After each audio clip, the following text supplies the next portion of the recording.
સુરતના પાલ આરટીઓ વિસ્તારની ઘટના પ્રકાશમાં આવી છે, જ્યાં વીજળી પડતા એક યુવકનું મોત નીપજ્યું છે।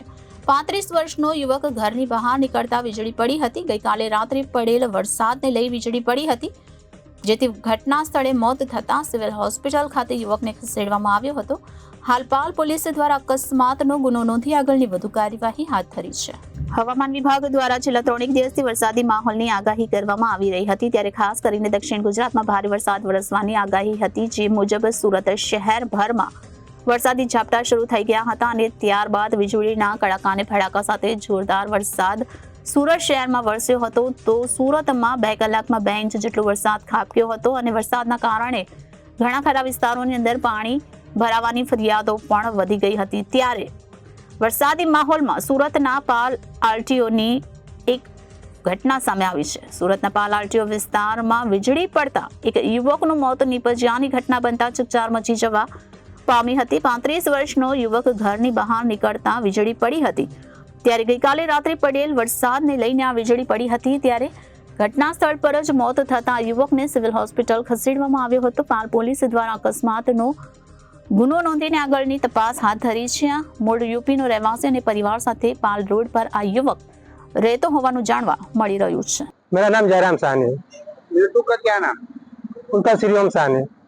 कहाँ के रहने वाला हो, कितने साल का है? यूपी का रहने वाला हूँ।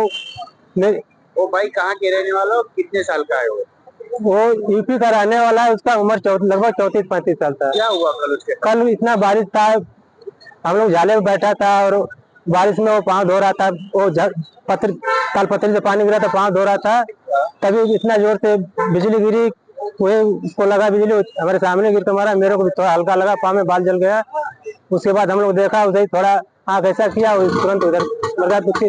कितने बजे की घटना है? वही लगभग 3:30 बजे सर। उसके बाद हम लोग उधर से बाजू में मंदिर, हम लोग उठा के मंदिर पे लाया, एम्बुलेंस को फोन किया, एम्बुलेंस आया। उसके बाद डायरेक्ट हम लोग इधर लेकर आए। यहाँ आने के बाद क्या बोला डॉक्टर? डॉक्टर उसको चेक किया, बोला कि इसका मृत्यु हो गया, देहांत हो गया है। क्या काम करता था वहाँ पे? ये रेती का काम करने आया था। हम लोग अभी काम 17-18 लोग से बैठा था, अभी काम नहीं किए थे, अभी काम ही चालू नहीं था हम लोग का। कौन कौन है इसके घर में? इसके घर में इसकी 2 लड़की है, एक लड़का है, उसकी बीवी है। ये कमाने वाला अकेला था? अकेला था सर। अभी इसके घर में कोई कमाने वाला? कोई और कमाने वाला नहीं सर। अभी क्या चाहते हो? मैं चाहता हूँ कि सरकार की तरफ से कुछ उसके परिवार में कुछ मुआवजा मिले। उसका भी छोटा भी बच्चा है, बहुत गरीब आदमी है सर।